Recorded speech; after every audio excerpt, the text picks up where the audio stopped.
Hey guys, I'm Zach. I'm a senior at Caldwell High School and a high school helper for Miss Mitchell's class. Today I'll be reading My Smelly Pet from the book Judy Moody Was in a Mood. Tomorrow morning came. The jaws were still closed. Judy tried teasing it with a brand new ant. Here you go, she said in her best squeaky baby voice. You like ants, don't you? The jaws didn't open 1 teeny centimeter. The plant did not move one trigger hair. Judy gave up. She carefully lodged the plant in the bottom of her backpack. She'd take it to school, stinky, smelly glob of hamburger and all. On the bus, Judy showed Rocky her new pet. I couldn't wait to show everyone how it eats. Now it won't even move, and it smells.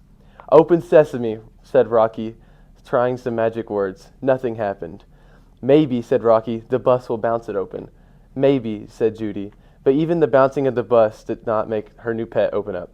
If this thing dies, I'm stuck with Mouse for my favorite pet, Judy said. Mr. Todd said first thing, okay, class, take out your Me Collage folders. I'll pass around old magazines, and you can spend the next half hour cutting out pictures for your collages. You'll have over 3 weeks, but I'd like to see how everyone's doing. Her Me Collage folder. Judy had been so busy with her new pet, she forgot to bring her folder to school. Judy Moody sneaked a peek at Frank Pearl's folder. He had cut out macaroni, favorite food, ants, favorite pet, and shoes. Shoes? Frank Pearl's best friend was a pair of shoes? Judy looked down at the open backpack under her desk. The jaws were still closed. Now her whole backpack was smelly. Judy took the straw from her juice box and poked the Venus flytrap. No luck. It would never open in time for Share and Tell. Well, Frank asked. Well, what? Are you going to come? Where? My birthday party. A week from Saturday. All the boys from our class are coming. And Adrian and Sandy from next door. Judy Moody did not care if the president himself was coming. She sniffed her backpack. It stunk like a skunk. What's in your backpack? Frank asked. None of your beeswax, said Judy. It smells like a dead tuna fish, Frank Pearl said. Judy hoped her Venus flytrap would come back to life and bite Frank Pearl before he had ever had another birthday. Mr. Todd came over. Judy, haven't you cut out any pictures? Do you have your folder? No, said Judy. I got a new pet last night. Don't tell me, said Mr. Todd. Your pet ate your Me Collage folder. Not exactly. But it did eat one dead fly and a live ant. And then a big glob of, next time try to remember to bring your folder, Judy. And please, everyone, keep homework away from animals. My new pet is not an animal, Mr. Todd, Judy said. And it doesn't eat homework, just bugs and raw hamburger. She pulled the Venus flytrap from her backpack. Judy could not believe her eyes. The arm was no longer droopy. The stuck trap was now wide open, and her plant was looking hungry. It's my favorite pet, said Judy. Meet Jaws.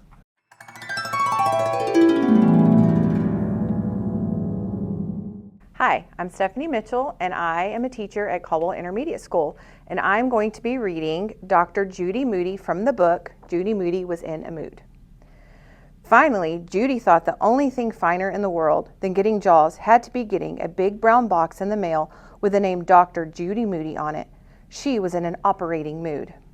Can I open it? Asked Stink, coming out of his closet fort. What does it say right there? Asked Judy, pointing to the label. Dr. Judy Moody, read Stink. Exactly, said Judy Moody. I collected all the box tops. I got you some from the school nurse, said Stink. Okay, you can go get the scissors. Stink handed over the scissors. Judy poked through the tape and broke open the brown flaps. Mouse pawed at the sticky tape.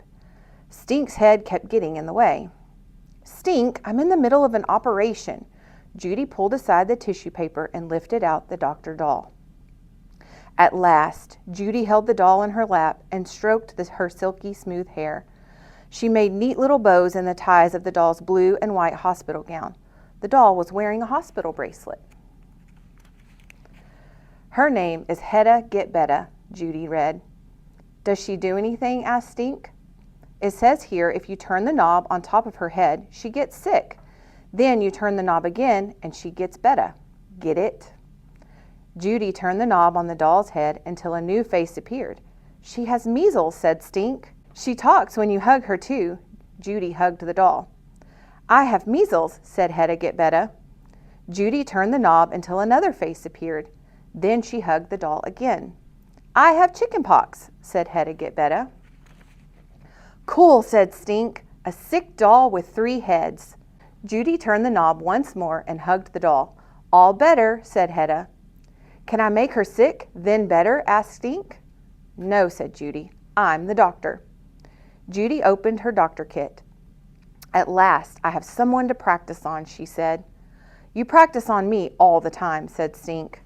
Someone who doesn't complain. You'd complain too if you had to hold up a lamp and get bandages all over you. Why can't I ever be Elizabeth Blackwell, first woman doctor? For one thing, you're a boy. Can I put her arm in a sling? Asked Stink. No, said Judy. She held the ear scope up to Hedda's ear and turned on the light. Can I mix up some of this blood from your doctor kit?